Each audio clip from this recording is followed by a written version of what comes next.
ዝምታ ነው መልሴ ብለህ ጋዜጠኛ መሆነ ግን ይገርማል። ተመራቂ ያሉ ዝምታ ነው መልሴ ነበር የኔ።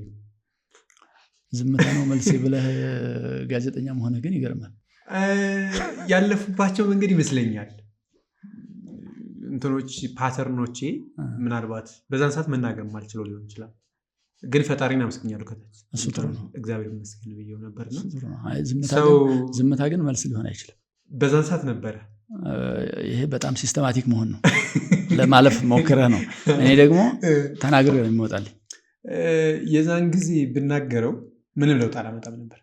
ላታመጣ ትችላለህ። ማላመጣውም ለምን የመጣሁባቸው መንገዶች ለሰው ብትነግረው ምንም ላያመጣልህ ብሎ ሊሄድ ይችላል። ወይ ደግሞ ያንተ ስህተት ነው ሊልህም ይችላል። ሰው ሳትነግረው የመጣህበትን የተማርክበትን ዝም ብለህ ማለፍ መልካም ይሆናል ብዬ አስብ ነበር። አይ ምን አለ ይሄ ደግሞ ሌላ ነገር ያመጣል። ይቻለም የምትጠፋው በተናጋሪዎች መናገር ሳይሆን በአዋቂዎች ዝምታ ነው ይባላል። ደግሞ ሚስቴክን ልታስተካክል ትችላለህ። this is right this is wrong አንተ የምታስበው አንተ ሰው ነህ እኮ ይሄ ትክክል ነው ይሄ ትክክል አይደለም ብለህ የምታስብ ሰው ነህ። ይሄን እንድታገናዝብ ፈጣሪ አእምሮ ሰጥቷል። ልክ ያልሆነን ነገር አድማጭ ላይኖር ይችላል። ተናገር። በሱ የመጣውን ነገር መቀበል ነው። ለምሳሌ የኔ ተናግሬም ነግሬሃለሁ ለውጥ ባለማምጣት እኮ ውስጥ ነው ያመጣሁት ለውጥ ዝም በማለቴና ስራዬን ብቻ ስራዬን የራሴ ማለት መማሬ ውጤት ለማምጣት ግን እንዳይመስልህ ሳስበው ምናልባት በዛን ሰዓት ትክክል ነበር ሊመስልህ ይችላል። ግን በእርግጥ የፈጣሪ ነገር ነው አሁን የደረስክበት ያደረሰህ። አሁንም የተሻለ ነገር ሊገጥምህ ይችላል። ከዚህ በኋላ እንኳን ዝምታ ነው መልሴ ማለት የለብህም። ዝም በማለትህ ያን ሰዓት ለማለፍ እንደ ብልጠት ወስደው ሊሆን ይችላል። በትትዝኗት እሱም በመናገርህ እውነት እንደሆነ እያወቅህ አለመናገርህ ነው ሊቆጭህ የሚገባው። ስትናገር መፍትሄ ላይ ሰጥህ ይችላል። እንደውም አጥፊ ልትባል ትችላለህ። መሬት ነው የምትዞረው ፀሐይ ነው የምትዞረው የሚለውን እኮ ቲንኪንግ ይዞ የመጥቶ የነበረው አይ መሬት ናት እየተሽከረከረች ያለችው እኮ ያለው ሰው እብድ ነው እኮ ነው የተባለው መጀመሪያ። ግን ሪያሊቲ እሱ ያለው ነው እውነቱ አይደለ? አንተ ውስጥ እውነት ካለ መናገር አትፍራ። አለቃህ ሊሆን ይችላል፣ የሚያስፈራራህ ሊሆን ይችላል፣ ሊገለኛል ብለህ ልታስብ ትችላለህ።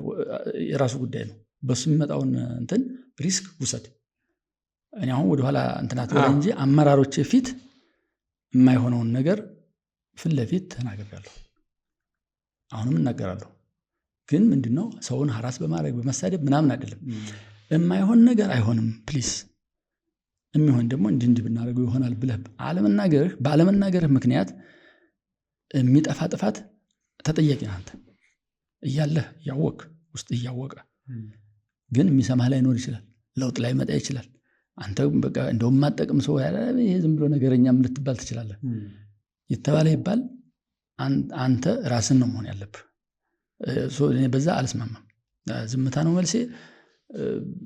በዝምታቸው ምክንያት አገር ሲጠፋ ዝም ያሉ ሰዎች ለአገር መጥፋት ኮንትሪቢዩት አደረጉ። ዝም ማለታቸው ኮንትሪቢዩት አደረጉ እንጂ አልጠቀሙም። ያንተ ግን አይሆንም። ያንተ አሁን እኔ ሶሻል ሚዲያም እያየሁ ነበር ያንተን። አንተ ዝምተኛ ሳትሆን ተናጋሪ ነህ። እንደውም ራስህን ለሪስክ አሳልፈህ የምትናገራቸውን ነገሮች ነው ያየሁት። ፕላስ ሰው ስላለው ነው ዝምታ ነው መልስ ያልከው እንጂ አንተ ውስጥ ያለውን የተናገርከው። ቢኮዝ ዝምታን የሚወድ ሰው ጋዜጠኛ ይሆናል። በዛን ሰዓት የጋዜጠኝነት ትምህርቴን አይደለም እንደዛ ያልኩት ላይፍ ስለነበረ ገረመኝ።